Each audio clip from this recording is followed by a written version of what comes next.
Ama, ikaw ang karapat-dapat na luwalhatiin at nakinain namin. Praise the Lord. Oh, bless the Lord, oh my soul, oh my soul, and worship His holy name. Sing like never before, and all my soul I worship Your holy name. Yes, God. The sun comes up, it's a new day dawning. It's time to sing Your song again. Whatever may pass and whatever lies before me, oh, let me be singing when the evening. Oh, bless the Lord, oh my soul. Bless the Lord, oh my soul, and all my soul, and worship His holy name. Sing like never before, and all my soul I worship Your holy name. In Your reach, in love, and Your slow to anger. Your name is great, and Your heart is kind. For all Your goodness I will keep on singing.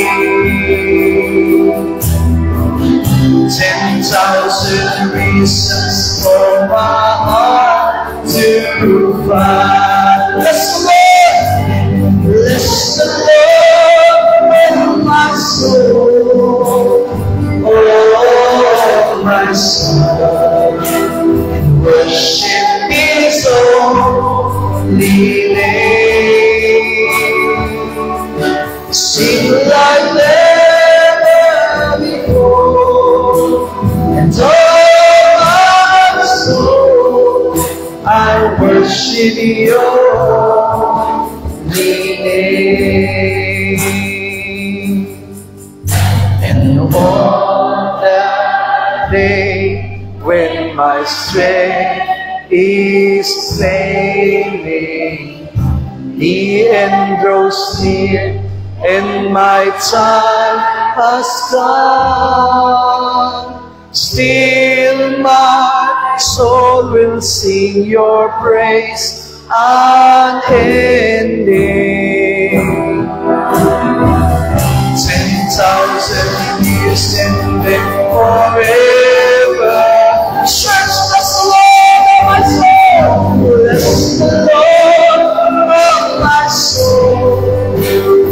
Oh my soul, worship His holy name. Amen. Sing like never before. Oh my soul, I worship Your holy name, and I worship Your holy name. Lord, I worship Your holy name.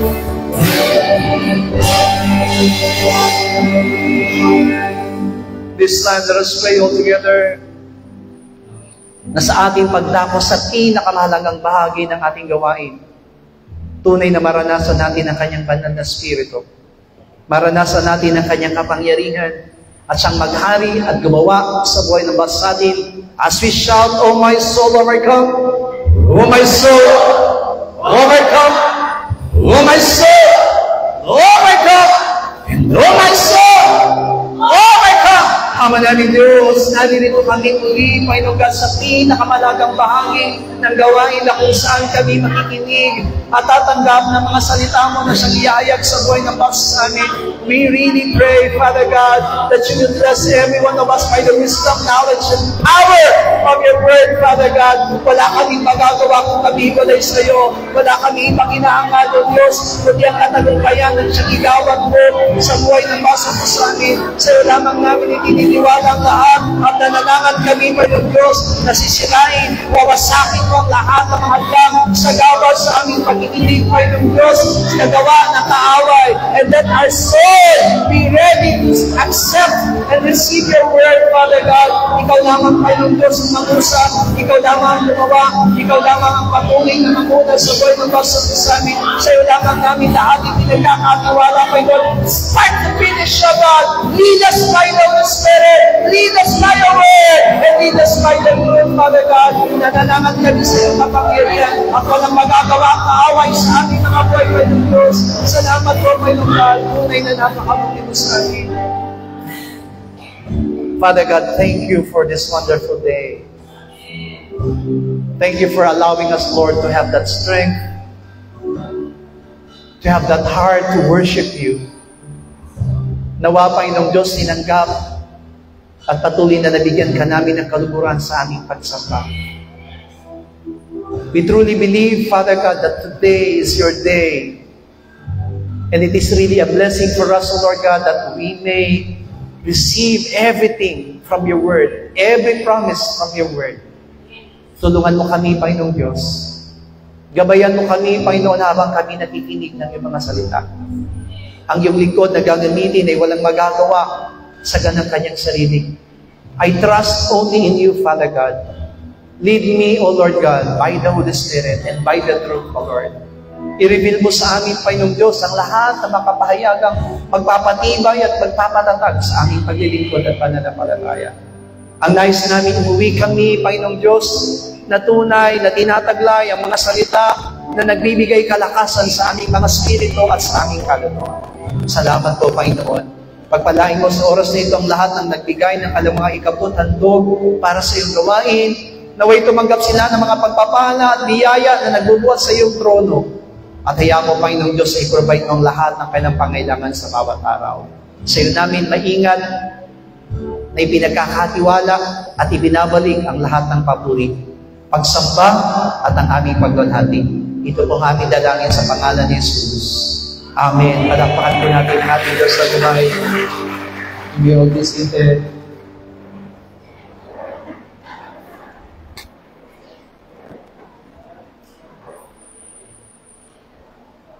Praise the Lord. Today is first Lord's Day of August. August na po. Next week po ay, next month will be Berber na parang kailan lang ay nag-o-opening pa lang ang taong 2024. Pero magsasara na uli at magbubukas ang 2025. Hallelujah. Sabihin nga natin sa katabi natin, I love you with the love of the Lord. Praise God. Salamat sa Panginoon. Salamat sa Diyos sapagkat iniingatan niya tayo at binibigyan niya tayo ng kalakasan at panibagong buhay. Alam ko po na marami tayong nararanasan pagsubok sa bawat araw. But still, God is very good and God always hears and answers all our prayers. Tinutugon ng Panginoon ang lahat ng ating mga panalangin. At ang Diyos ang gumagawa at inilalaloy niya sa atin ang kanyang habag at ang kanyang napakasaganang biyaya. Bigyan natin ng pinakamalakas na palakpas ang ating Panginoon. Sa tingin niyo po ba, yan na po yung pinakamalakas ninyo? Ha? Yan na po ba yung pinakamalakas na palakpak para sa Panginoon? Hallelujah! Praise God. Pag sinabi pong pinakamalakas, ubusin nyo na po yung lakas nyo kasi hindi nasasayang yan. Ibibigay nyo yan para sa Panginoon. Revelations chapter 12, verse 10 up to 13. Pahayag, kabanatang 12, talatang 10 hanggang 13.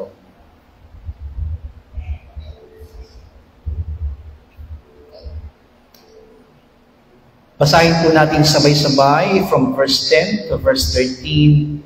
At narinig ko ang isang malakas na tinig sa langit na nagsasabi, "Ngayon dumating ang kaligtasan at ang kapangyarihan at ang kaharian ng ating Diyos at ang kapahamalaan ng Kanyang Kristo, sapagkat inihagis na ng tagapagsumpong sa ating mga kapatid na siyang sa kanilang nagsusumpong sa harapan ng ating Diyos araw at gabi. At siya'y kanilang dinaig dahil sa dugo ng kordero at dahil sa salita ng kanilang patotoo. At hindi nila inibig ang kanilang buhay hanggang sa kamatayan. Kaya't mga gagalak kayo, o mga langit, at kayo'y magsisitahan diyan sa aba ng lupa at ng dagat, sapagkat ang diablo'y bumaba sa inyo na may malaking galit, sapagkat alam niya na kaunting panahon na lamang mayroon siya. At nang makita ng dragon na siya inihagis sa lupa, ay lusing niya ang babaeng nanganak ng sanggol na lalaki. Amen. Praise the Lord. Christ is now reigning. Si Kristo ay naghahari ngayon. Last Friday, we are talking about the kingdom. We're talking about what is kingdom.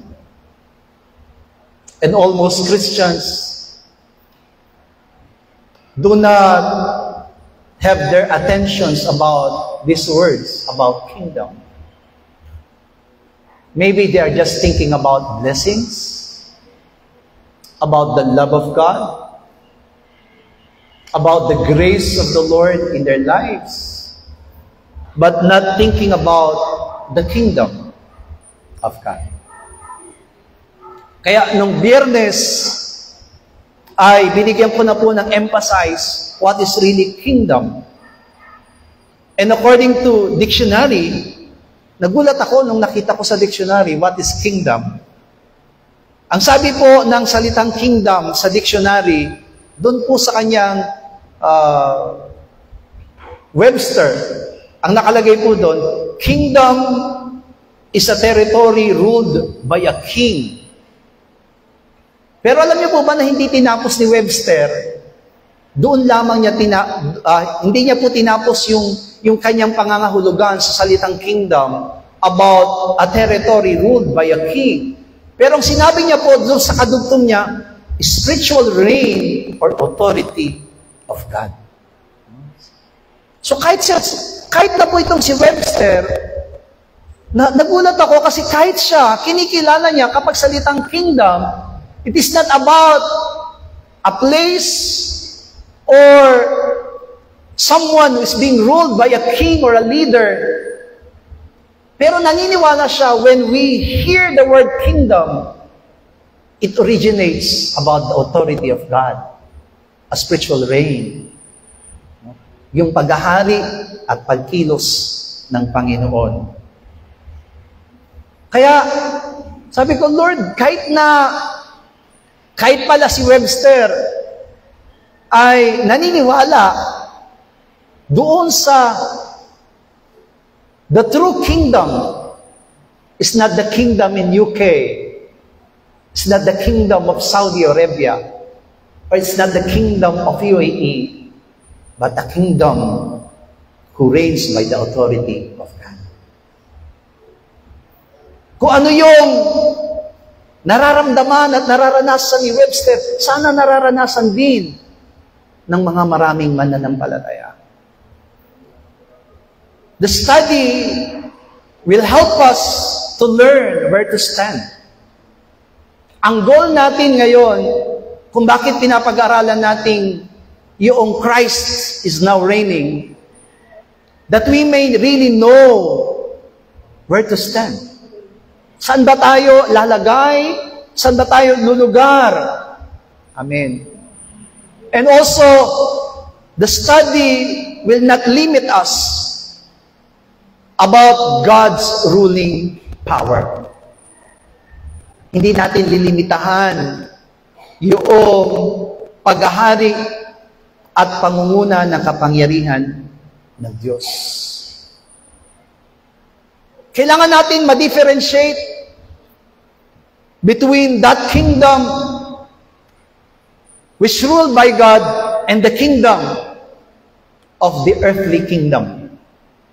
Yung paghahari na pinaghaharian ng Diyos at yung isang kaharian na nasa sanlibutan. In studying about the Bible, kapag pinag-aaralan natin ang Biblia, meron pong tinatawag na post-millennialism and pre-millennialism. Pag sinabing post, ito po yung naniniwala sa mga bagay na mangyayari pagkatapos. Pag sinabi po namang pre-millennialism, ito po yung naniniwala sa mga bago, mangyayari bago ang mangyayari sa wakas. Gusto ko lamang po kayong bigyan ng background so that you may know where you will stand. Saan ba tayo? Ako ba, pastor, ay dapat lumagay doon sa post-millennialism?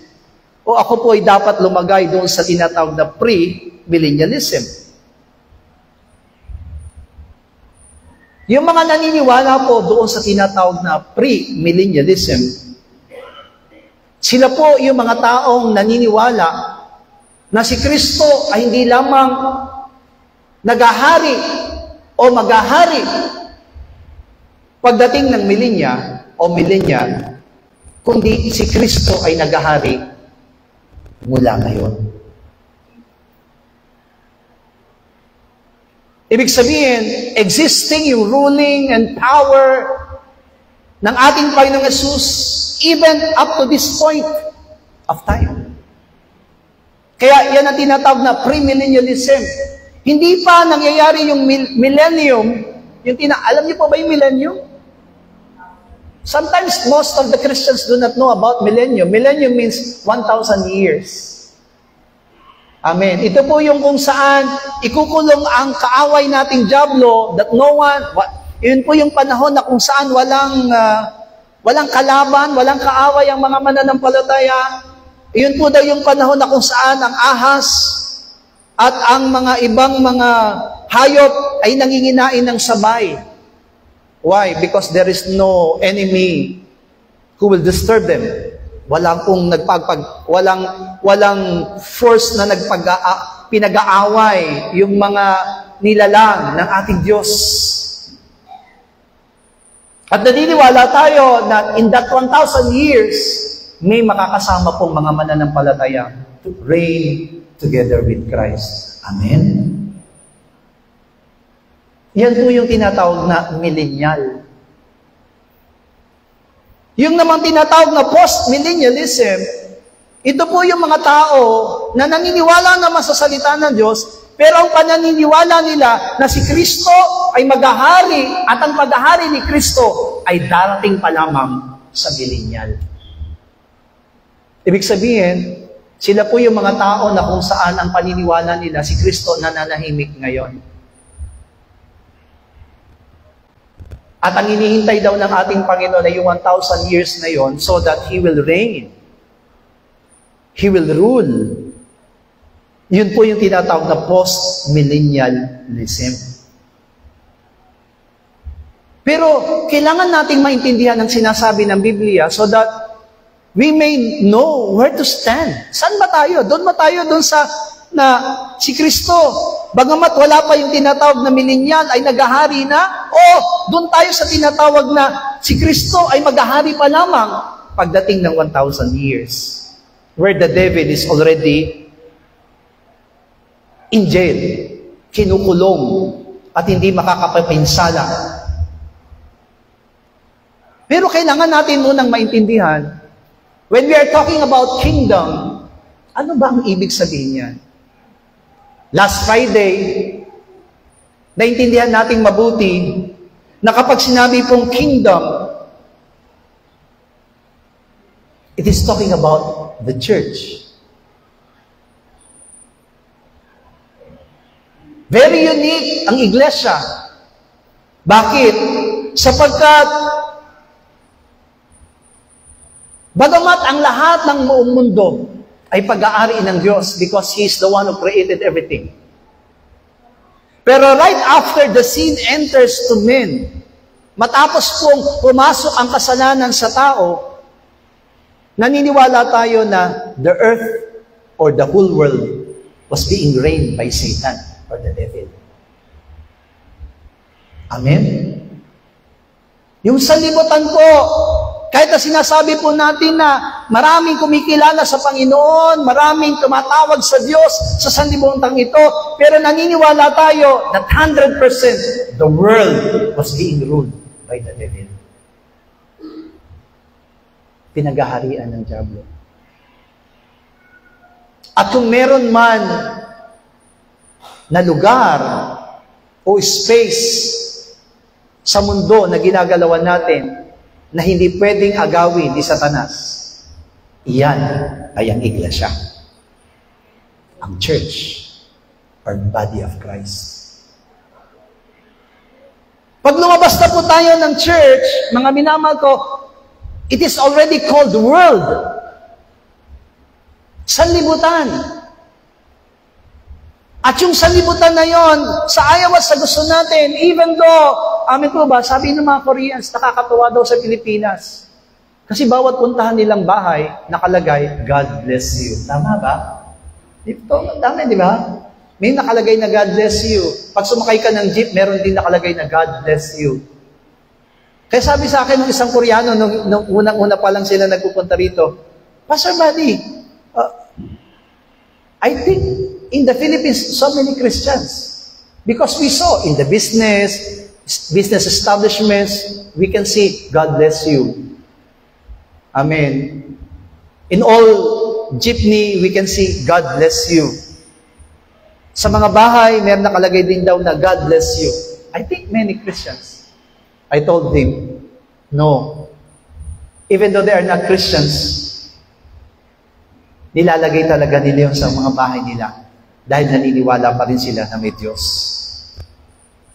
Pero kahit na ilagay natin, kahit na sa mismong damit na natin, yung tinatawag na God bless you, it doesn't mean that person is already believing in God.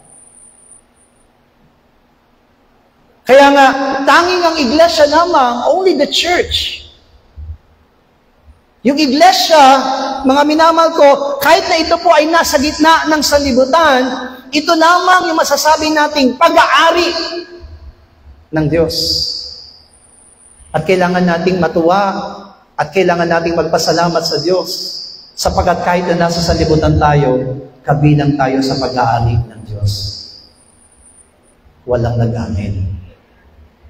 Because they do not understand what I am saying. Di po ba? Dapat tayo magpasalamat and we should really be thankful to God. Kasi kung ang sanlibutan ay pag-aari ng diablo at pinamumunuan ng diablo, pero kahit na nasa gitna tayo ng sanlibutan, because we are member of the church, we are the only one who are being property of God. Pag-aari ka ng Diyos. Kaya nga, malulungkot ang ating Panginoon kung tatalikuran natin yung ating pananampalataya. Ibig sabihin, mas pipiliin pa natin na pagharian tayo ni Satanas kaysa pagharian tayo ng Diyos.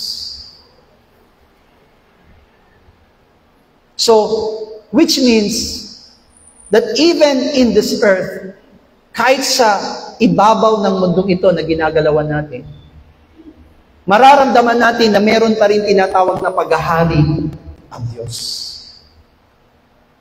Kaya nga, amen, nakakatuwa rin maging Kapampangan eh. Kasi kapag sinabi sa Tagalog, paghahari, di ba? Pero pag pumunta ka ng Pampanga, ang sabi po na niya, pag-aari. Wala na siyang age. Amen. Pero alam niyo po ba, na nakakatuwa sapagkat pag sinabing paghahari, at pag-aari, may age man o walang age, isa lang ang ibig sabihin nun. lahat po tayo ay kabilang para kay Kristo. Only the church. Yung iglesia, yung church na nananalig sa katotohanan, yung katawan na sinasabi pong binubuo ng iba't ibang bahagi, the body of Christ. Only in the church will fulfill the will of God. Hindi pwedeng matupad yung kalooban ng Diyos sa sanlibutan. Kaya nga po, iginather tayo ng Diyos. Tinipon tayo ng Panginoon bilang para maging isang iglesia, para maging isang katawan. Why? So that He can fulfill His will on earth. Kasi alam niyo po, kapag sa sanlibutan, hindi natin pwedeng ihalo. Amen po ba? Kung paanong sinabi ng Panginoon na hindi pwedeng, sabi ni Pablo, hindi pwedeng paghaluin ang mga kabilang kay Belial at ang mga kabilang kay Kristo. Kaya nga diba, nakikita natin na kailangan natin ipaglaban yung pananampalataya ng bawat isa sa atin. Are you going to choose to believe in the Lord, or are you going to choose the things in the world? Yan lagi ang naglalaban sa atin. Yan lagi yung karanasan ng lahat ng mga mananampalataya. Inaagaw tayo. Katulad nung sinabi last Friday, simula ng magministeryo, si Juan Bautista, lumitaw si Juan Bautista, ang kaharian ng Diyos ay inaagaw ng karanasan.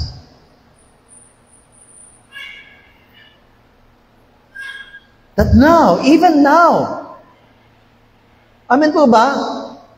Kung hindi tayo magkakaroon ng kamalayan, hindi tayo magkakaroon ng tinatawag na sensitivity in our faith life, ang ginagawa ni Satanas ngayon, unti-unti hinahatak, papalabas ang lahat ng mga mananampalataya sa iglesia.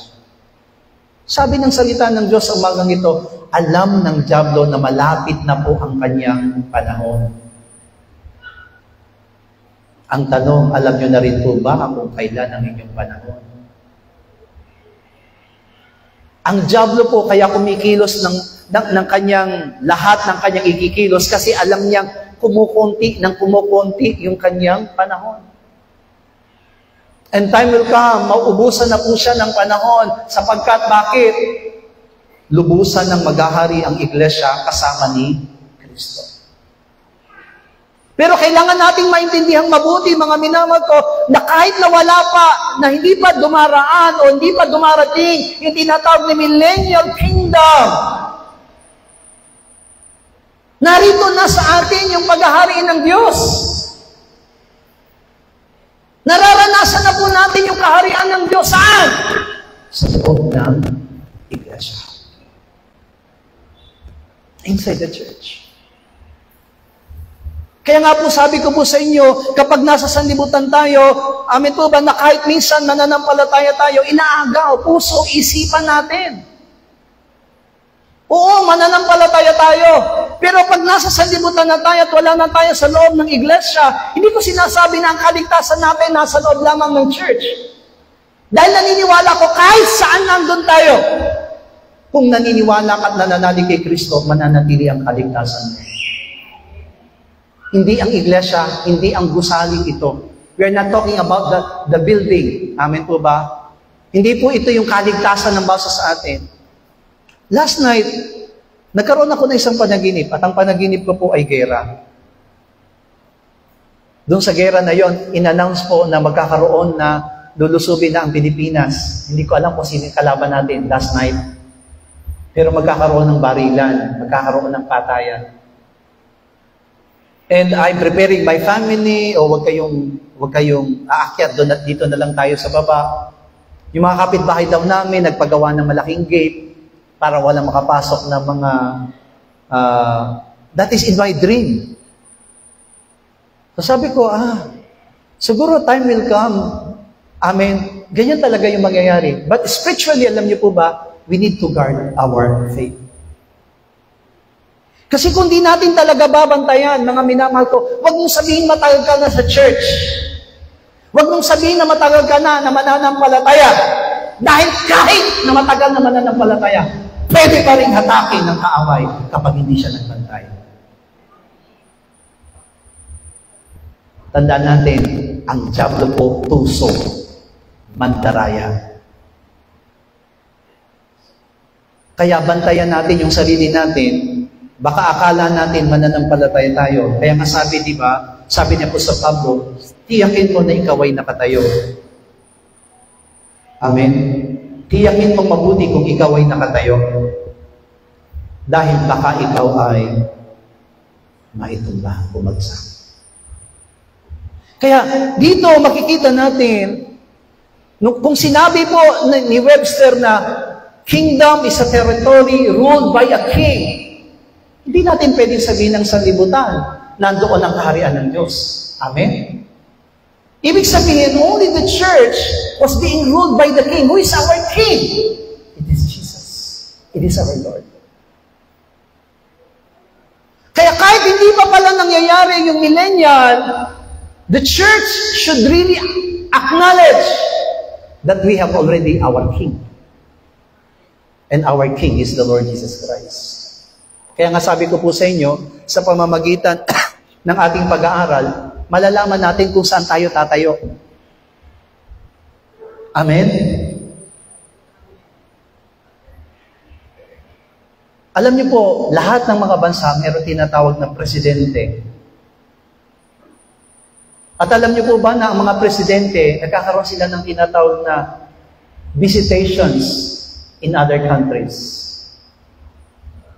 Pag umaalis po ang ating pong Pangulo, lagi po siyang nagtatalaga ng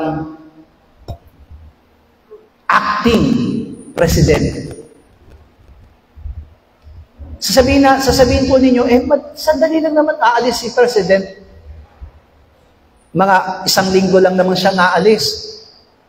Bakit kailangan pang maglagay ng acting president? Mahalaga po yun. Sapagkat kahit na sa sandaling panahon, kapag ang isang bansa, wala pong maitatalaga na acting president, maaring mapahamak ang isang bansa. Bakit? Maraming papeles ang hindi mapipirmahan. Maraming batas ang pag-uusapan sa Senado at sa Congress na hindi mapipirmahan kung ang presidente po ay nasa labas. At kung sakali man na may mangyari doon sa ating presidente sa kanyang paglabas sa bansa, automatically the acting president will be the next president. Kaya hindi niya pwede pong sabihin na, okay, ako pa rin ang presidente niyo kahit na nasa Amerika ako, kahit na nasa Japan ako. Hindi pwede. He should appoint an acting president even though it is only 3 days. Meron tinatawag na acting president. Kasi anytime, kudeta, pwedeng agawin yung kanyang government. Naintindihan po ba natin? Kaya nga, kung titingnan po natin, kapag wala yung namumuno, walang namumuno sa isang lugar, maaring mapahamak yung lugar na iyon. So, if the church, kung ang iglesia po, mga minamahal ko, ilalagay natin sa ating spiritual, kung ang iglesia po, walang kinikilalang hari, at walang nalalamang hari ang church, paano patatakbuhin ng isang mananampalataya ang kanyang pananampalataya? Di ba ba, ang sabi nga po, we need to have the fear of the Lord in our lives. Whether we are inside the church or outside the church, we need to have a fear in the Lord. Kailangan meron tayong takot. Dahil bakit? Yung takot na yon ang nagpapakilala na merong naghahari at merong nangunguna sa buhay po namin.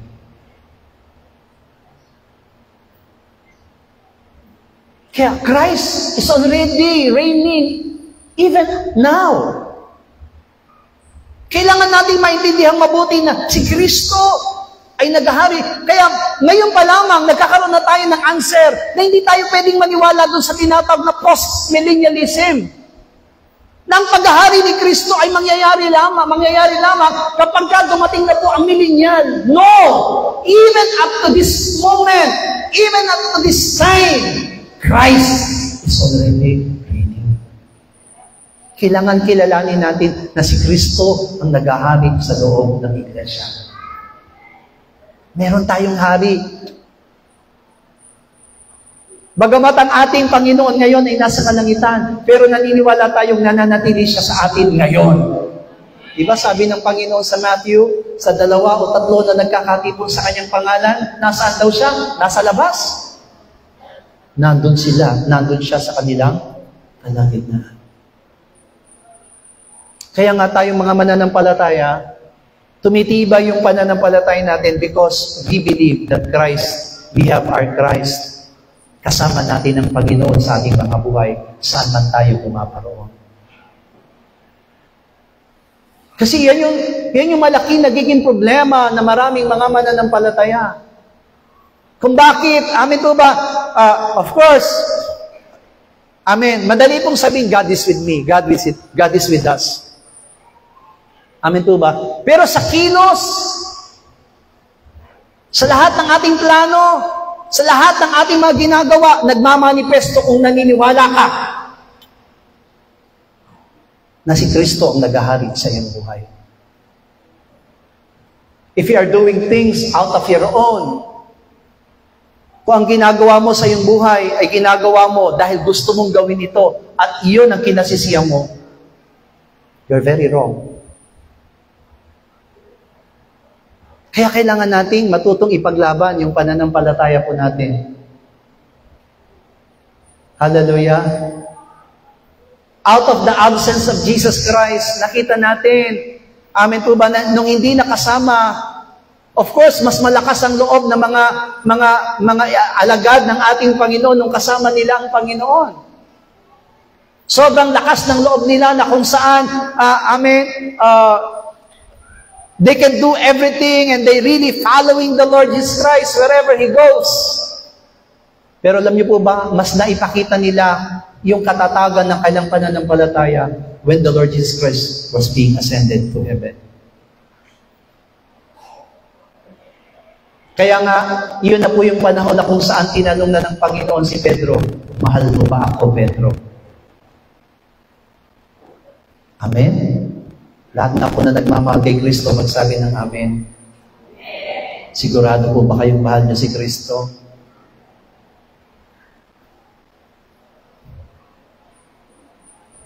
Sabi ng Bible study namin kagabi, kung mahal mo ang ating Panginoon, susundin mo ang kanyang utos.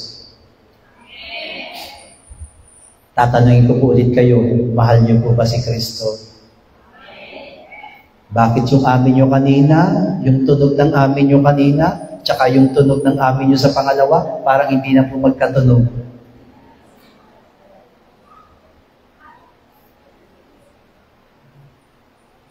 Kasi diba, kung naniniwala tayo, katulad din yan ng may asawa. Lahat nga po ng may asawa, magsabi ng amen. Yung iba parang nagdudod, may asawa ba ako? Alam niyo po, yung mag-asawa kahit hindi magkasama, hallelujah, dahil alam mo na may asawa ka, tama? Dahil alam mo na may asawa ka, hindi ka magtataksil.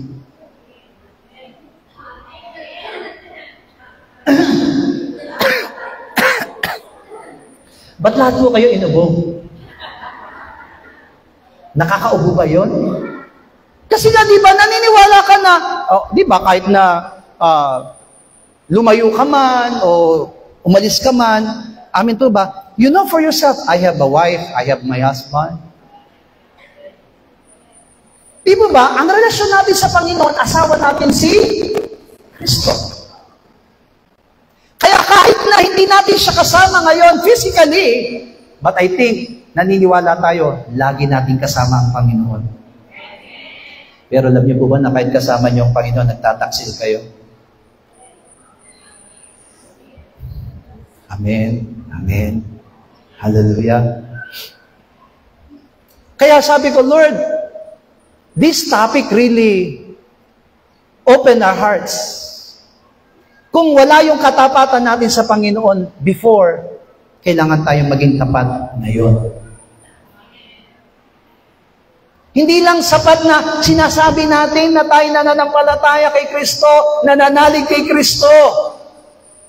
Kasi yung pagkilos, yung bawat ginagawa natin,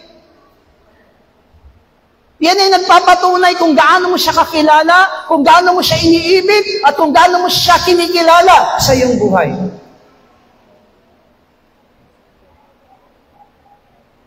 Amen? Kaya kung sinasabi natin Christ is now reigning, naniniwala ka sa iyong buhay na kahit hindi mo kasama physically ang Panginoon, but spiritually you are with Him, naniniwala ka na siya ang dapat maghari sa iyo. At yun ang dapat kinikilala ng church ngayon. Kaya kahit na wala tayo sa loob ng church, I will do everything exactly what the Lord wants from me. Hallelujah. Sabihin natin, oh my soul, be faithful to Christ. Oh my soul, be faithful to Christ. Oh my soul, be faithful. Hallelujah. Oh my soul, be faithful to Christ. Bigyan nga po natin ng pinakamalakas sa palakpakan natin. Kaya when somebody, kung meron man sa iyong tatangay, kung meron man sa iyong hahatak, na kung alam mo ang gagawin mo, hindi ka looban ng Panginoon, do not say yes. Matuto kang pumindi sa kanila. Hindi ako pwede dyan. Mananampalataya ako. Hindi yan kalooban ng Panginoon. Si Kristo ang naghahari sa akin. Hallelujah. Alam niyo po ba na hindi lamang simple yung mga bagay na pinag-aaralan po natin? Because now, katulad nga nung in-explain ko last Friday, marami po mga mananampalataya, marami mga churches ngayon. But if you will see some churches now, they're really compromised with the world. Kompromiso lahat. Ang ginagawa nila, yung mga bagay na parang ginagawa rin ng salibutan, their church is like the church in the world. Kaya nga, karamihan ng mga mananampalataya, karamihan ng mga iglesia ngayon, ayaw ng pagtutuwid. Ayaw nilang naririnig yung mga pagtutuwid. Lalo na kung sila'y mayaman. Pumunta na nga ako ng church, tapos itutuwid pa ako. Sesermonan pa ako. Ayaw nila yun. Ang gustong naririnig ng karamihan ng mga church ngayon, blessing. That the Lord will protect you. That the Lord will forgive you. That the Lord is full of grace. Mahabagi ng Panginoon.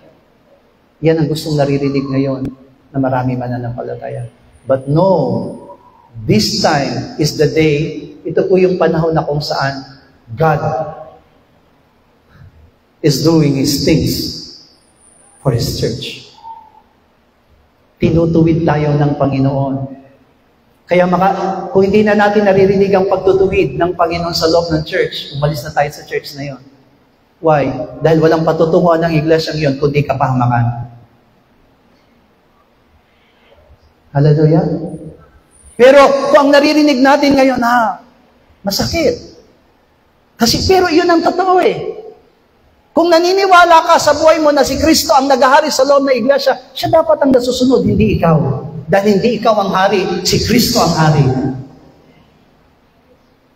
Hallelujah. Kaya diba, in the time of Babylon, diba, nung panahon na merong captivation of Babylon, alam niyo po, sa Babylonia kasi uso ang hari eh. Sa Pilipinas kasi, dati, ang uso sa atin, dato-dato. Amen. But I think, until now, in Mindanao, may mga dato pa sila doon. Yun ang tawag natin sa king. Dato. Amen. Alam niyo po, in the time of Babylon, sa panahon ng mga Israelita, alam po ninyo na kapag ang isang hari nilapitan ng hindi ipinatawag, papatayin ka. Hindi ka pwedeng lumapit sa hari na hindi ka pinapatawag. Basahin niyo po ang aklat ng Esther. Takot na takot si Esther na lumapit po sa hari kasi hindi naman siya pinapatawag. Kahit asawa siya ng hari, kapag hindi siya pinapatawag, hindi siya pwedeng lumapit. Unless, di ba? Ang sabi ni Esther, unless na yung sentro niya ay ituturo sa iyo. Kapag ka ang hari po, itinuro niya ang sentro sa iyo, ibig sabihin, you're allowed to come. Ganun po ang hari. Nung panahon din po ng Babylonia, kapag ikaw bilang alipin, lumapit ka sa hari na nakasimangot, papatayin ka. Kasi, ibig sabihin po nun, hindi ka willing to obey him. Nagpapakita yung mukha mo, nakasimangot ka, na ibig sabihin, ayaw mo na sumunod sa hari. Pero alam niyo po ba, kung meron ng isa na tao na nakahanap ng kaluguran ng isang hari, kahit na nakasimangot siya, iyan ay si Nehemiah. Bakit? Hindi po ng Diyos yung hari. Dahil si Nehemiah, kaya siya nakasimangot, dahil nangangamba siya sa kalagayan ng Jerusalem. Ang mga marami mananampalataya, marami lumalapit sa atin, nasa loob na ng church, nakasimangot. Hindi sila nakasimangot dahil nag-aalala sila sa kalagayan ng church, kundi nakasimangot talaga sila dahil may problema sila.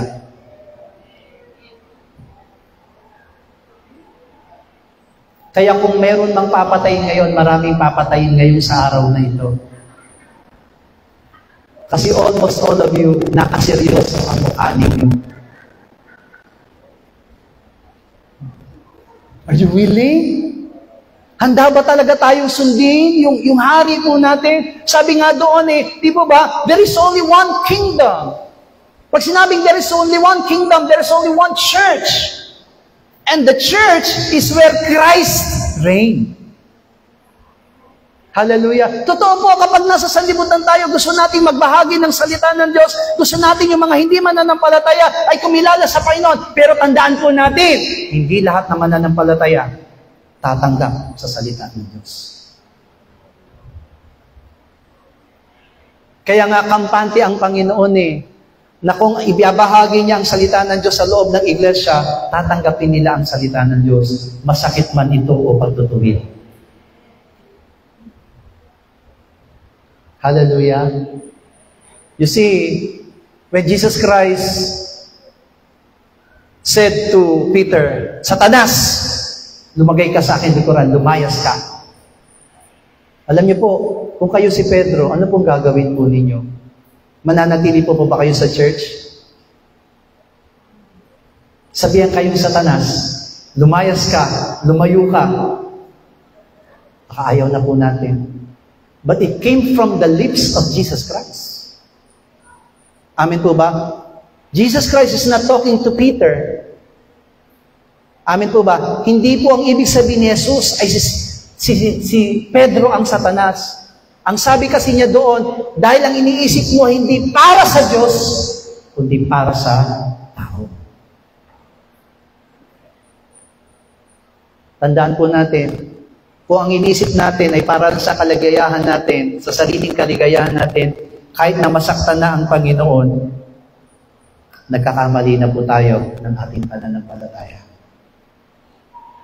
Kasi ang gusto ng Panginoon, di baling tayong masaktan, basta't maibigay lang natin ang kagalakan at kapurihan sa ating Panginoon.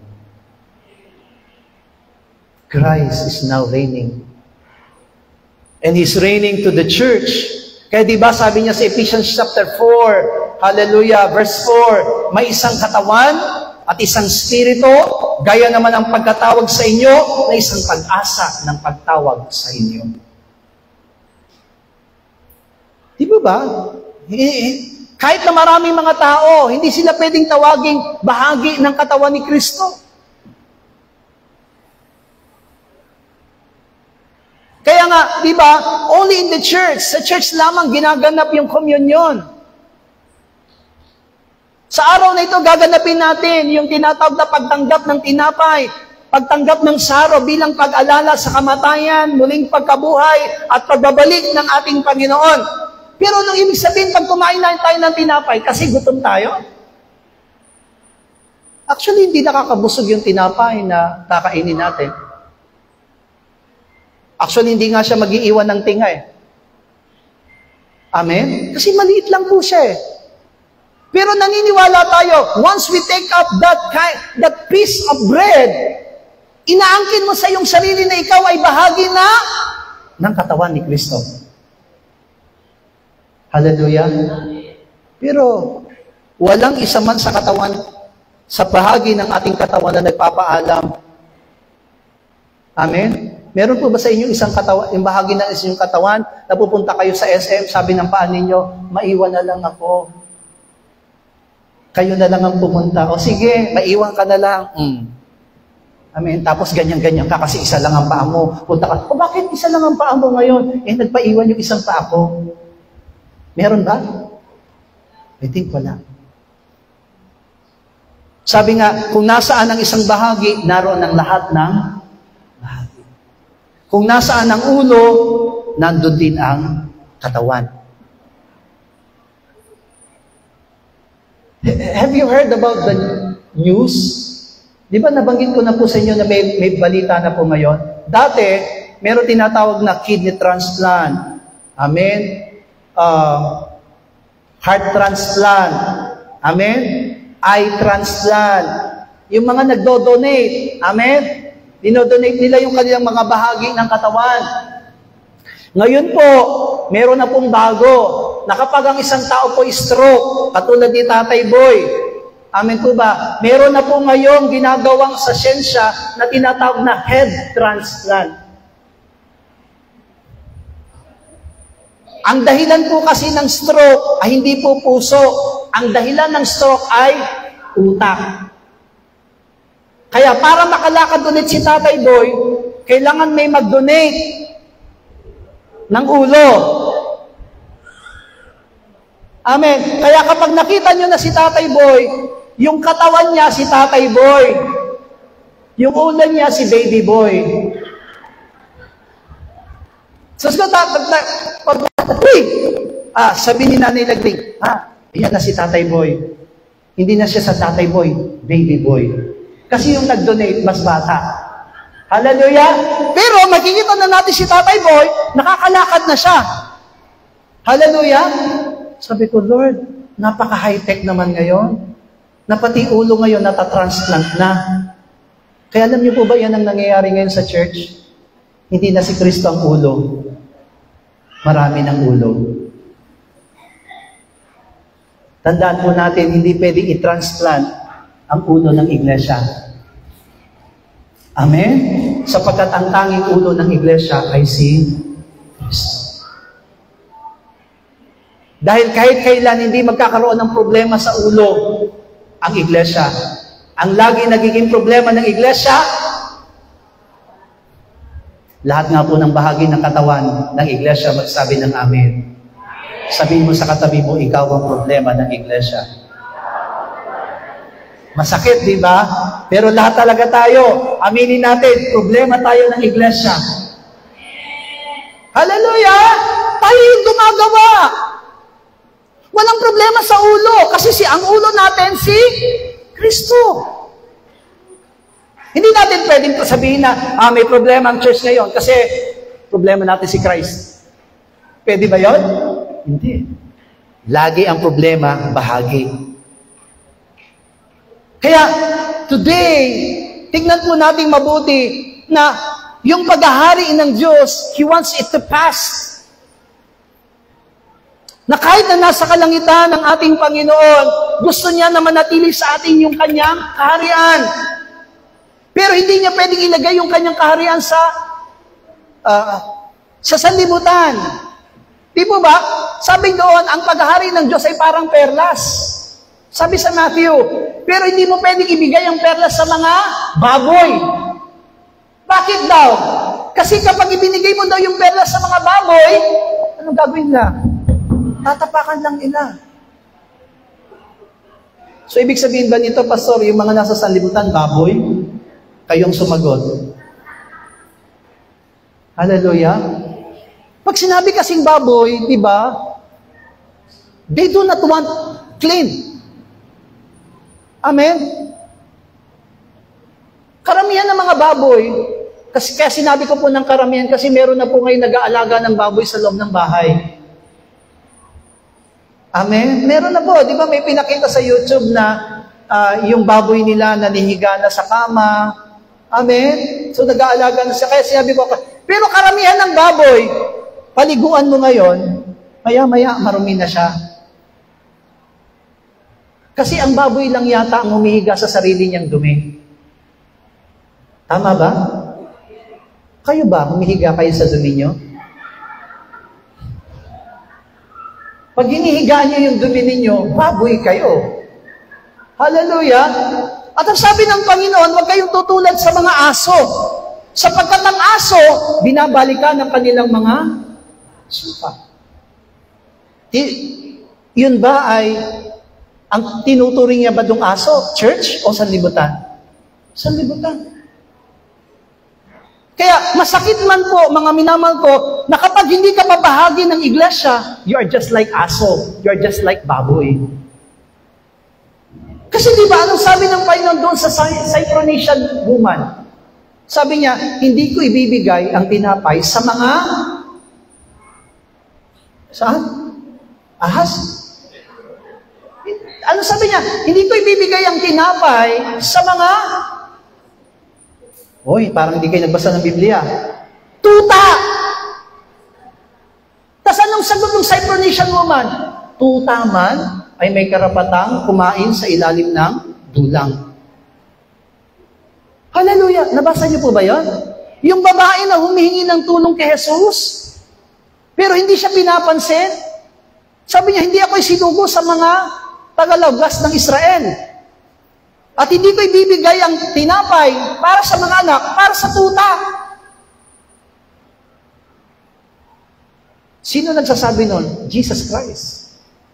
Kaya naniniwala tayo na mapalad tayo, kabilang na tayo sa church.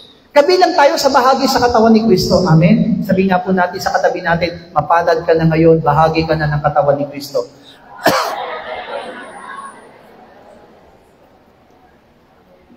Hallelujah. Lahat nga po ng bahagi ng katawan ni Kristo magsabi ng Amen. Oh, kausapin mo na yung sarili mo, huwag kang ihiwalay kay Kristo. Huwag kang ihiwalay sa ulo. Alam niyo po, yung sinabi ko kay Tatay Boy na magpapatransplant ng head, siguro, naniniwala ko hindi papayag si Tatay Boy.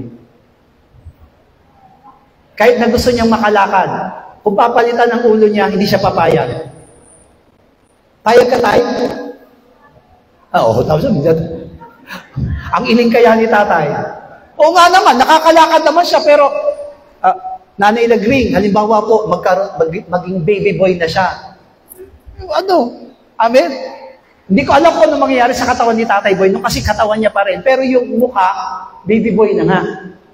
Paano sasabihin ni Tatay Boy? Kiss nga, Lagring. Siguro, mag-iisip si nanay, sandali, baby boy ka na, hindi ka na Tatay Boy. Hallelujah! Katawan kay Tatay, pero ulo, baby boy.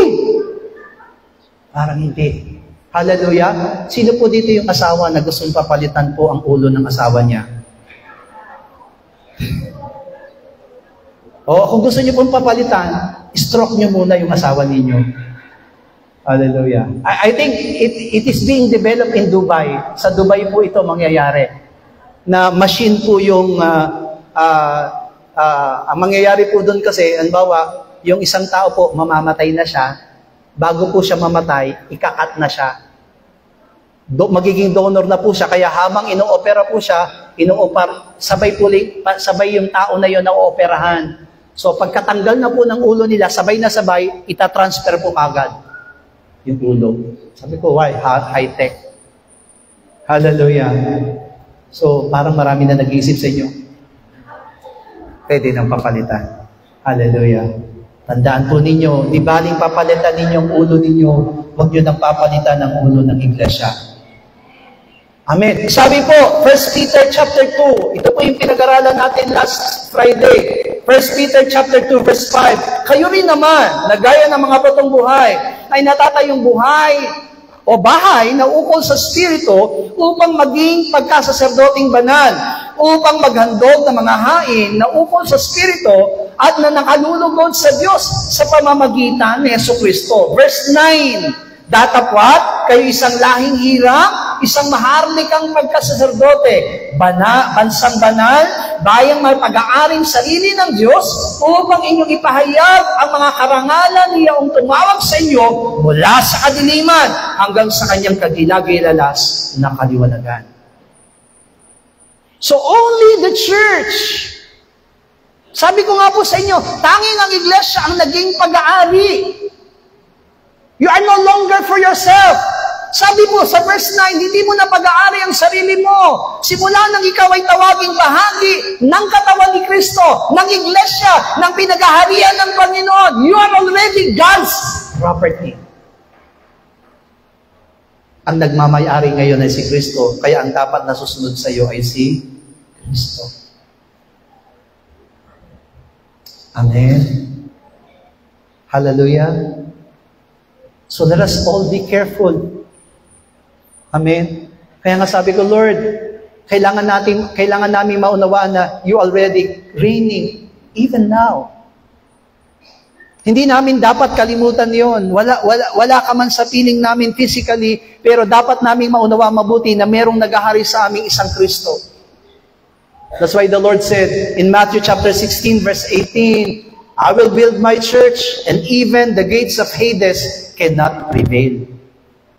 Pedro, sa ibabaw ng batong ito, itatayo ko ang aking iglesia. No, di ba sabi niya dito, na kahit ang pintuan ng Hades ay hindi makapananaig laban sa kanya. Sabi sa verse 19, ibibigay ko sa iyo ang mga susi ng kaharian ng langit, at anumang talian mo sa lupa ay tatalian sa langit, at anumang kalagan mo sa lupa ay kakagalagan sa langit. The authority is here. Church, gamitin natin yung otoridad ngayon. Amin po ba? Kung na daw ang tatalian, sino yung nasa lupa? Tayo, church. Sino yung nasa langit? Si Christ. Kapag tinalian natin dito, ano daw gagawin ni Kristo sa langit? Tatalian din niya. Kapag kinalagan ng iglesia, ano daw gagawin ni Kristo sa langit? Kakalagan din niya. That is what we call Christ's reign. Yung paghahari ni Kristo, bagamat siya'y nasa langit, nananatili siyang naghahari sa atin. Iniwan niya sa atin yung otoridad, yung kapangyarihan. Body, it is equal to church. And church is equal to God's kingdom. Amen? Kaya, kahit na anong mangyari, kahit sabihin po natin na walang, di ba? Kaya sabi ng Panginoon, nung bago ipako ang Panginoong Jesus, ang sabi ni Pilato, ikaw ba talaga ang hari ng mga Hudyo? Ikaw ang nagsabi. Sabi niya, totoo ka bang hari? Sabi niya, kung dito ang kaharian ko, ipaglalaban sana ako ng aking mga tauhan. Pero narito sila para ako ipagsaktan. So even at that moment, walang nakita ang Panginoong Jesus na kakampi niya sa sanlibutan. Pero ngayon, meron ng kakampi ang Panginoon sa sanlibutan. Sino yon? Sino ang kakampi ng Panginoon sa sanlibutan? Church. Sino ang magtatanggol ngayon sa hari ng mga hari? Church. Sino makikipaglaban para sa hari ng mga hari? Church. Kaya kung ang iglesia makakompromise sa sanlibutan, gagawin niya rin yung ginagawa ng mga makasanlibutan. Sa tingin niyo po ba, ang kakampi tayo ni Kristo? O kalaban ni Kristo? Tandaan natin, there's an enemy of God. Di ba sabi ng aklat ng 1, those who love the world is an enemy of God. Lahat ng nagmamahal sa sanlibutan ay kaaway ng Diyos. Kaya Christ is reigning over His kingdom up to this present. Naniniwala tayo na si Kristo ay naghahari kahit sa kasalukuyan. Ano pong sabi sa Psalms 110 verse 1? Awit 110, talatang 1. Sinabi ng Panginoon sa aking Panginoon, umupo ka sa aking kanan hanggang sa aking gawing tungtungan mo ang iyong mga kaaway. Ginawa po yan, kinot po yan ni Apostle Pedro sa Acts chapter 2. Kung babasahin natin ang verse 34 at 35, sabi ni Pedro, sapagkat hindi umakyat si David sa mga langit, dapat pa siya rin na nagsabi, sinabi ng Panginoon sa aking Panginoon, maupo ka sa kanan ko hanggang sa gawin ko ang mga kaaway mo na tuntungan ng iyong mga paa. Ito po yung sinabi ni Apostle Pedro. Kinot niya po yung nasa Psalms 110. Hallelujah! Ang ating Panginoon na ipinaupo na doon sa kanan ng Diyos. So, ibig sabihin, Christ is already reigning now. The kingdom of heaven was already given to the Son. Kaya kahit na nandun ang kalangitan o malayo sa atin ang kalangitan, pero dahil ang iglesia po ay katawan ni Kristo, yung paghaharing iyon ay nasa atin. Hallelujah! Kaya kung ang kaaway ng Panginoon ay nilagay niya na sa ilalim ng paa ng ating Panginoon, dapat yung kaaway natin nasa ilalim na rin ng ating paa. Hallelujah! Di ba ito sabi sa Romans 16? Your enemy is under your feet. Hallelujah! Hindi tayo ang nasa ilalim ng paa ni Satanas. Si Satanas ang nasa ilalim ng ating mga paa. Acts chapter 2 verse 33, palibasa nga'y pinarangal ng kanang kamay ng Diyos at tinanggap sa Ama ang pangako ng Espiritu Santo ay binuhos niya ito na inyong nakikita at naririnig. So, pinagpapatunay ngayon sa atin that Christ, amin po ba, even though He's already in heaven and sitting on the throne at the right hand of God the Father, pero maliwanag din po na ibinuhos sa atin yung paghahari na yon through the Holy Spirit. Kaya, sa iglesia, hindi pastor ang naghahari, hindi manggagawa ang nangahari, kundi si Kristo ang naghahari sa loob ng iglesia. You're not the one. Hindi ikaw, hindi kung sino pa man ang dapat maghari sa loob ng iglesia. And we need to really submit ourselves to Christ. Kailangan nating isubmit ang lahat ng bagay kay Kristo. Hallelujah! Lahat po tayo na nakikinig ng salita ng Diyos, isipin natin mabuti. Hallelujah. This is not only for my life. This word of God is not only for the table one. This word of God is for everyone. Masakit ang salita ng Diyos. Pero alam niyo po ba na maraming iglesia ngayon, maraming mga church member ngayon, they are just living in the post-millennialism. Wala pa naman ang Panginoon. Natatandaan niyo po ba yung kinwento ng ating Panginoon? Na may isang mayaman na may malaking lupain at may taniman ng ubas. Ano pong ginawa niya? Naglakbay siya at nagtungo sa malayong lugar. Amen. Ang sabi doon ay hinabili niya ang lahat ng bagay sa isang alipin na pamahalaan ng kanyang mga alipin. Pero pag alis po ng amo, anong ginawa po ng isang pinamahala sa mga alipin? Binugbog niya at sinaktan yung kanyang mga kapwa alipin. Bakit? Sapagkat ang sabi niya, total, matatagalan pa namang dumating ang aking Panginoon. Pero biglang dumating ang kanyang Panginoon at sinabi,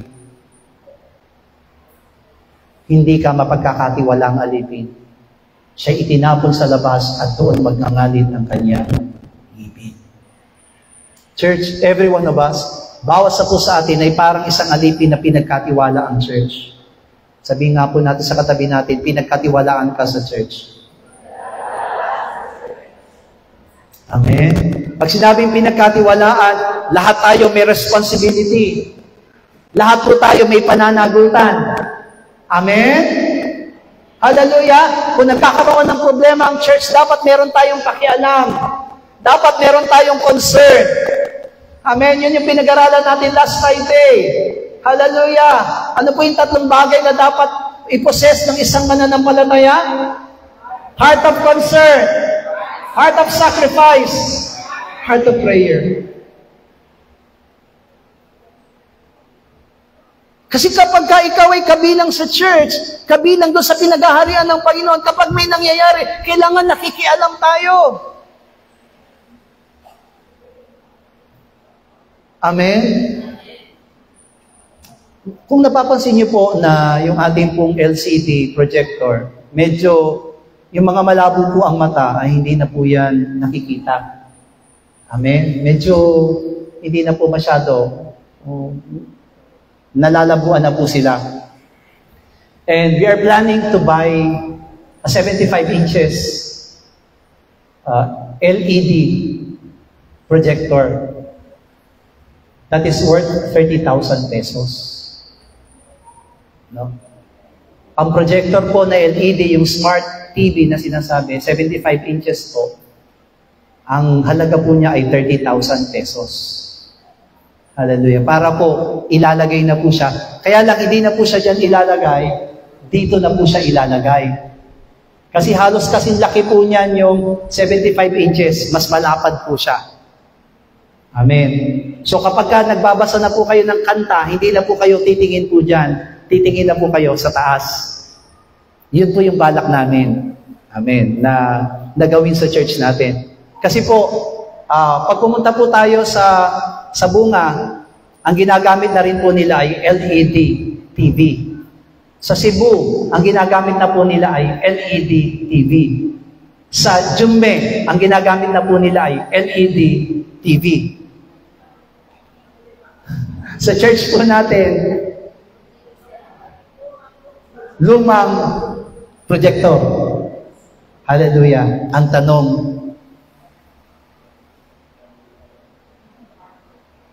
are you going to be the part of the 30,000 pesos worth of 75 inches LED? Amen. Amen. Amen. Alam niyo po, sa ibang church, may, natatandaan niyo po ba si Pastor Manny? Raimundo, yung namatay po, taga Pangasinan. Bumili po sila ng 300 o 500, basta square meters na lupa. Ang ginawa po ni Pastor tag dito, Manny, ay dinrap niya po yung lupa. Dinrap niya po. Bawat membro po, kung ilan ang mga membro, halimbawa, Pastor, akin ang isang square. Amen. Kung magkano po yung halaga ng isang square na yon, yun po yung babayaran niya. Hallelujah. Gusto niyo po ba party-partihin din natin yung LED? Sa akin yung banda rito, hallelujah. Pero nawa, yung gagawin po natin yon, hindi para lang maging maganda ang church natin. It is also for the benefits of those people, lalo na po yung may mga malabo ang mata, na makikita na po nila na mas malinaw yung kanilang binabasa. Hallelujah. Sabihin mo nga sa katabi mo, makikiis ako para makabili.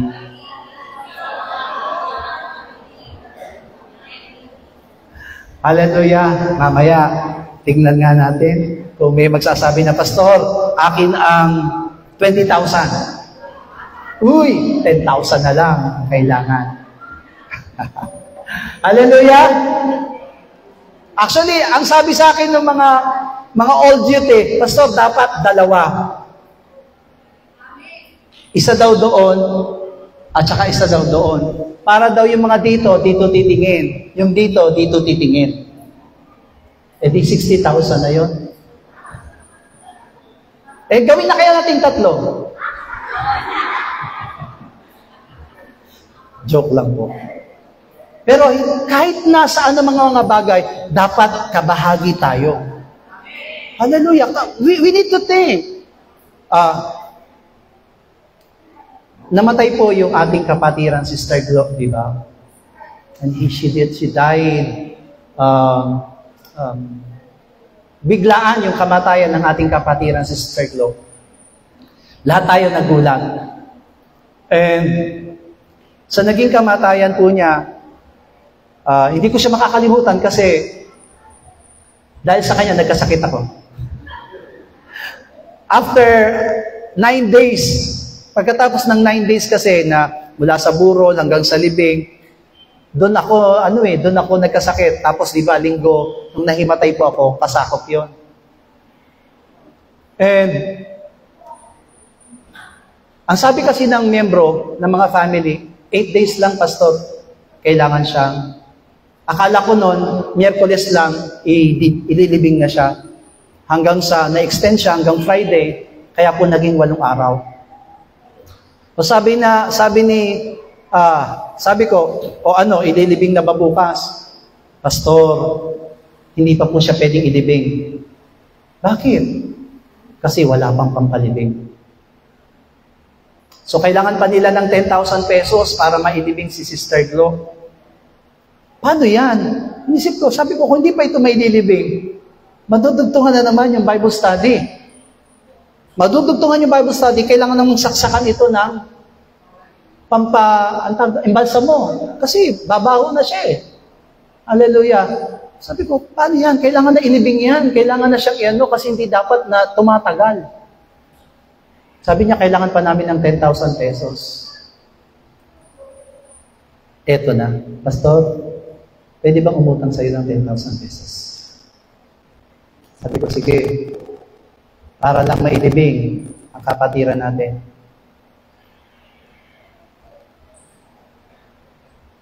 Magpapalwan na ako ng 10,000 pesos.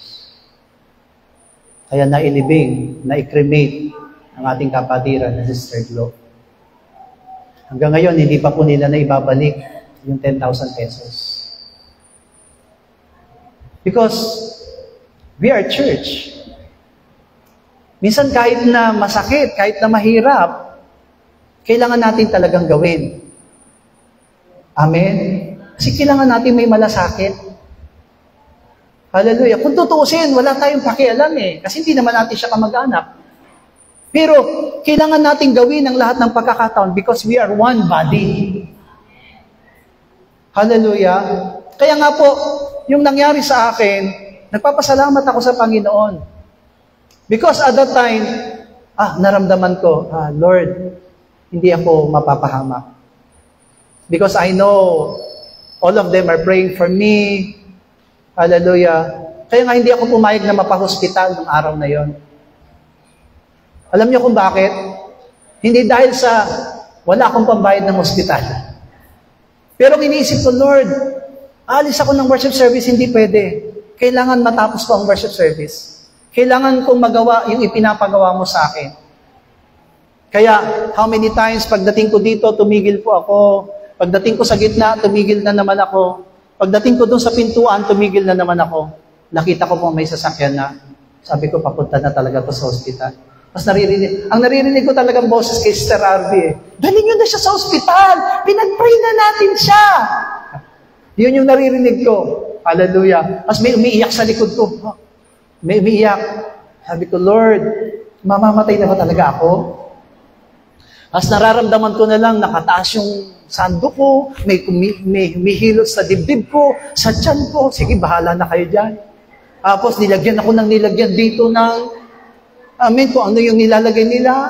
Hindi ko nararamdaman yung sakit nung nilalagay nila. Basta gustong-gusto ko yung amoy para nagigising ako. Pero nung nag-preach na po ako, ang sakit. May galit yata yung naglagay sa ilong ko, sabi ko. Grabe ang hapde. Pero naramdaman ko yung pag-ibig niyo sa akin. Hallelujah. Pero hindi lang ito gagawin niyo dapat sa pastor. Hindi sa bawat isa. Sabihin nga po natin sa katabi natin, I love you with the love of the Lord. Kapag si Kristo ang nag-ahari sa loob ng iglesia, dapat meron tayong malasakit sa bawat isa. Hindi lamang sa isang tao. Hallelujah. Kundi sa bawat isa po sa atin na naririto. Kanina naawa ko kay Tatay Boy. Sabi ko kasi si Tatay Boy gusto nang umakyat. Amen. Maaga kasi siya, nakabihis na siya, gusto niya nang umakyat. Ang problema, hindi siya makakyat. Sabi ko, hindi ko rin naman siya kayang iakyat. Kasi sabi ko, kung iakyat ko si Tatay Boy, baka pareho kaming mahulog. Sabi ko, sige, hayaan na lang natin, hintayin na lang natin kung sino mag-aakyat kay Tatay Boy. Bigla ko naisipan, Lord, bigyan mo kami ng elevator. Ibinigay nga sa atin yung railings, yung hawakan. Amin ba? Dati namang walang hawakan doon, di ba? Malalakas lang ang loob ng mga kapatiran na talagang, kumbaga, may pananampalataya kahit saan kumakapit. Hallelujah! Pero ngayon, meron na tayong hawakan. Darating ang araw, meron na rin tayong elevator. Pastor, palaki yung kanina 30,000 lang. Kasi, alam niyo kung magkano yung elevator na nakita ko sa Facebook? 120,000 pesos. For 2 person. 2 tao lang ang pwedeng sumakay. At ilalagay natin doon for PWD only. Amen. For senior citizen only. Hallelujah! Kasi alam niyo kung bakit ko ganyan? Alam niyo po ba yung elevator sa MRT? Nasira kaya yon? Bakit? Kasi kahit hindi PWD, sumasakay. Alam niyo naman yung elevator na yon for PWD lang only. Hallelujah! Kaya, sorry po, kapag nagkaroon tayo ng elevator, PWD muna po kayo bago kayo makasakay. Hallelujah! Alam ko, mangyayari yon. God will provide. Hallelujah! Para si Tatay Boy, pupunta na lang doon, pipindot na lang siya, 2nd floor. Amen? Hindi pwedeng umangkas. Hallelujah! Hindi pwedeng umangkas. Ang pwede lang sumakay si Tatay Boy at si Nanay Lagring. Hindi pwedeng sumakay si John Paul, si Kaloy, at si Maricel. Hindi pwede. 2 lang ang pwede. Hallelujah! Amen? Hindi rin pwede sumakay si Michael. Pag nag-DPWD na si Michael, pwede na siya sumakay. Pero dapat mag-isa lang siya. Hallelujah. Pero naniniwala ko, all things are going to be developed. Amen. Kailangan talaga, kung kinakailangan na magkaroon ng rampa, kasi kung rampa kasi ang gagawin natin masyadong mataas, hindi rin kakayanin. Hallelujah. Kasi po, doon sa original plan po ng church natin, hindi po dapat doon ang ating hagdanan. Ito po yung hagdanan talaga natin.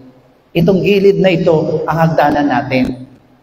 Hallelujah. Kaya maganda po sana, smooth po sana yung paakyat na ganyan.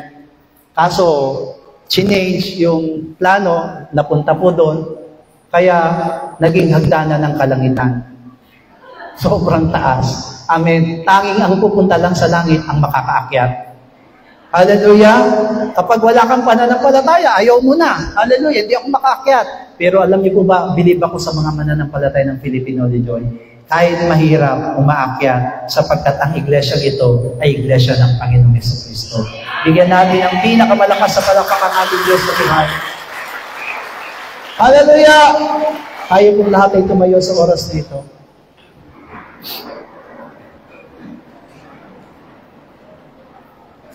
Once again, let us sing, Maghari ka, O Kristo. Habang inaawit natin ito, of course, marami tayong kahinaan. Pero panaligan natin na walang ibang maghahari sa atin, kundi ang ating Panginoon. Na walang ibang gagawa sa buhay ng mas sa atin, kundi ang ating Panginoon. We can do everything because Christ is reigning now in our church. Nandun siya sa kalangitan, pero narito siya sa ating iglesia para maghari siya. At pag nating hayaan ng paghahari ng Panginoon, ay agawin ng kaaway o agawin ni numan, ipaglaban natin ang paghahari ng Panginoon. Hallelujah. Praise the Lord.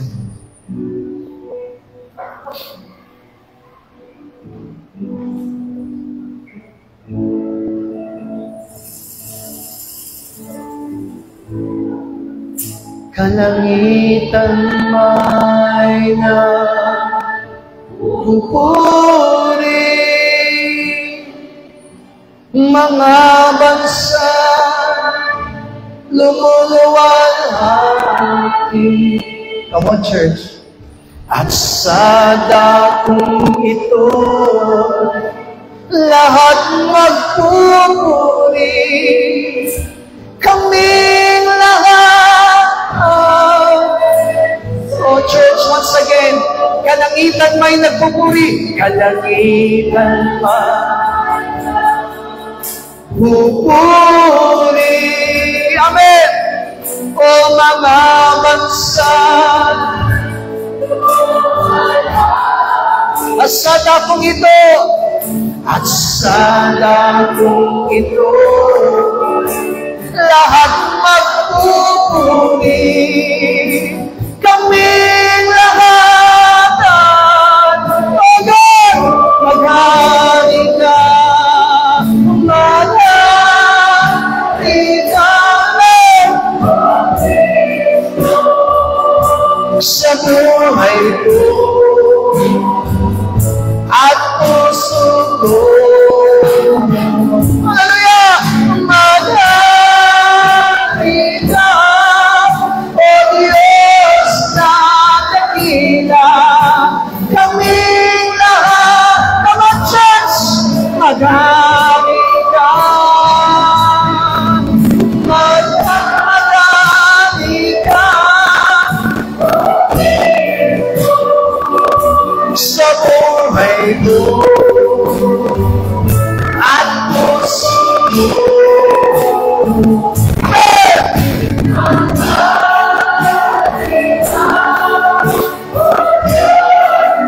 Kaming lahat ay sa'yo, kaming lahat ay maghari ka, maghari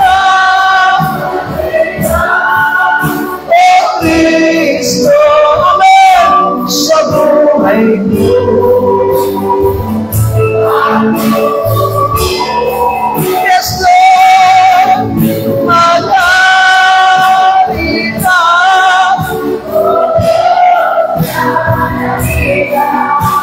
kaming lahat, kaming lahat ay sa'yo, Diyos. Kaming lahat ay sa'yo. Yes, Lord! Kaming lahat ay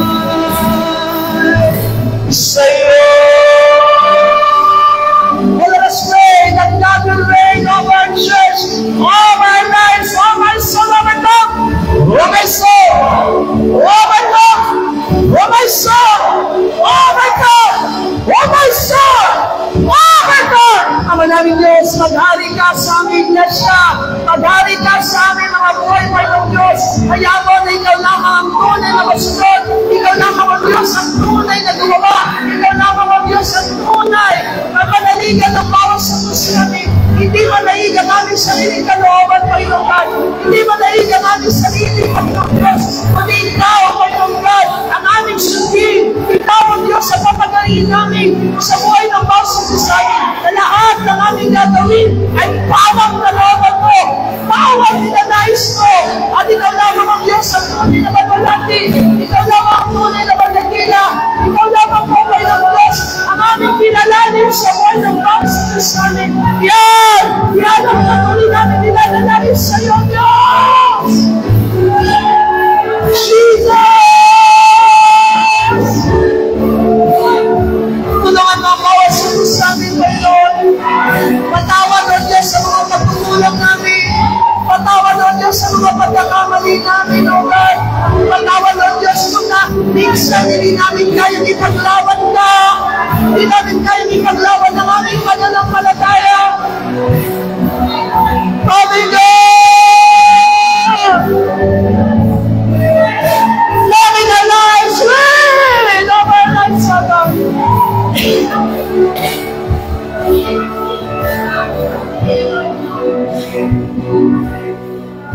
Father God, today is a great day para gunitain at alalahanin ang iyong kamatayan at muling pagkabuhay. Na sa iyong pagparito ay patuloy kami makasamang maghahari Panginoong Diyos, bawat sa puso sa amin ngayon ay tatanggap ng tinapay at saro upang alalahanin na kami bahagi ng iyong katawan. Bahagi ng iyong iglesia, O God. And as we serve each other, O God, hayaan mo, Ama, na lagi namin may parana sa kapatiran namin ang iyong pag-ibig. Na tunay na maipakita namin ang aming concern, ang aming malasakit. Gumawa ka at tumilos sa buhay namin, Panginoon. At ikaw ang lubos na maghari sa amin. Ito po ang aming dalangin sa pangalan ni Jesus. Amen. You may all be seated.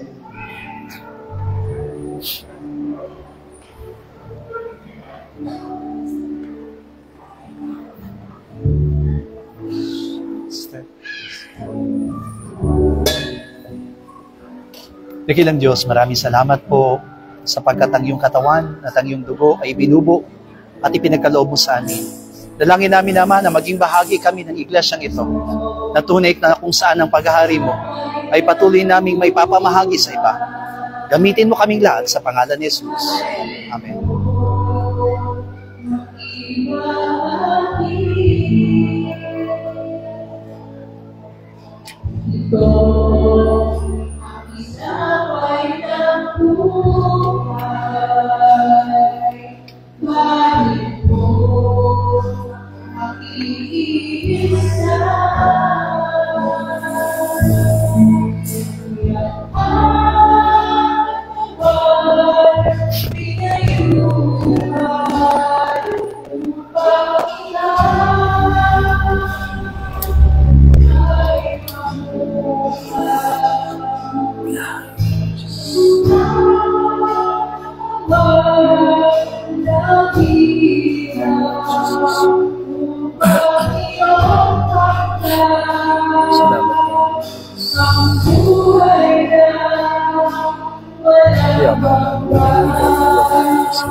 Protektahan mo kami mabuti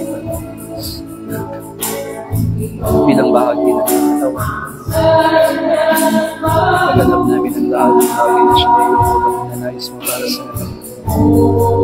Talpas na prepare mo kami para sa iyong ministry. Panginoon, maraming mga maraming mga bagay maraming mga bagay na naman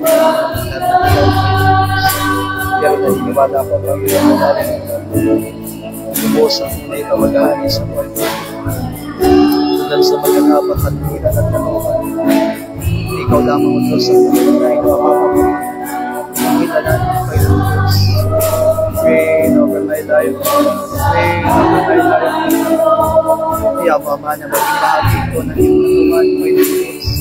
Gawin ang lahat ng bagay na siya nais. Gawin ang lahat ng bagay na siya nangyarin mo. Nabigyan ka ng kaluguran, may nasa mapapurihan ka. Kunin na ikaw lamang ang malagila. Ikaw lamang ang mapapurihan. Bless my soul. Bless my soul. Bless my soul, Father God. Sa'yo lamang namin itinitiwalang na ikaw lamang po ang inaasahan namin ikilos at patuloy na mag-inasa.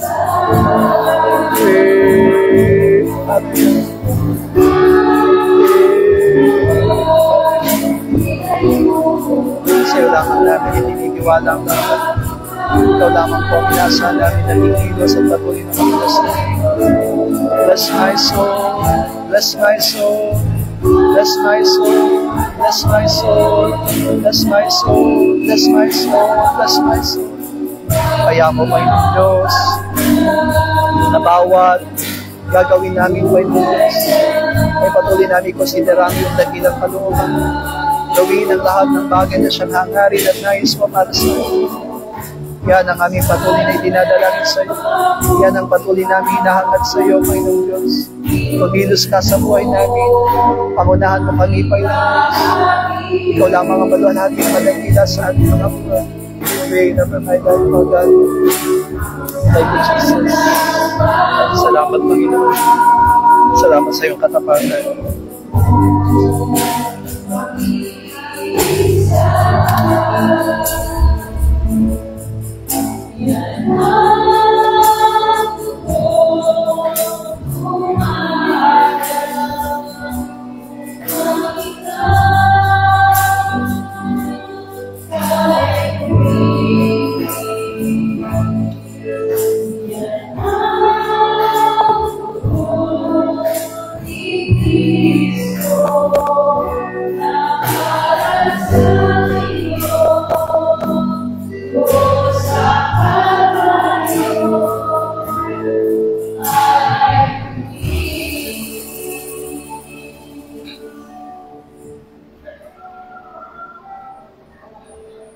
Tapos na po yung praise and worship.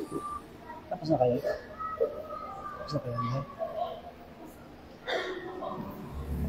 Tayo po'y manalangin naman namin, Diyos. Maraming salamat po sa iyong katapatan at sa iyong kabutihan sa amin.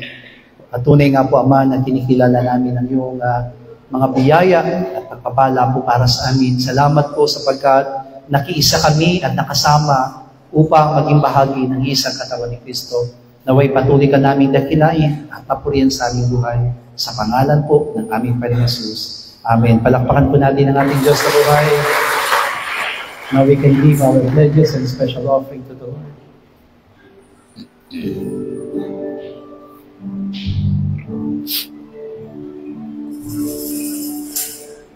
Bakit nga ba pinupuri ka? Bakit nga ba sinasamba ka? Bakit nga ba pinahilig ka? Bakit pinasasalamatan ka? Bakit nga ba pinupuri ka? Bakit nga ba sinasamba ka? Bakit nga ba pinahilig ka? Bakit pinasasalamatan? Tayo pong lahat ay tumayo. Nais ko ibigin ka, di dahil sa ipalan. Nais ko ibigin ka, di dahil sa ipalan. Nais ko ibigin ka, dahil sa ikaw ay ikaw. Mahal kita, O Diyos, wala na iba. All together, Lord's Prayer. Ama naming nasa langit, sambahin nawa ang pangalan mo. Ikaw nawa ang maghari sa amin. Sundin nawa ang iyong kalooban dito sa lupa tulad ng sa langit. Bigyan mo po kami ng pagkain kailangan namin sa araw na ito at patawarin mo po kami sa aming mga kasalanan tulad ng aming pagpapatawad sa mga nagkakasala sa amin. At huwag mo kami iharap sa mahigpit na pagsubok, kundi ilayo mo po kami sa masama, sapagkat iyo ang kaharian at ang kapangyarihan at ang kapurihan magpakailanman. Amen. God bless you all. Bless you, Lord.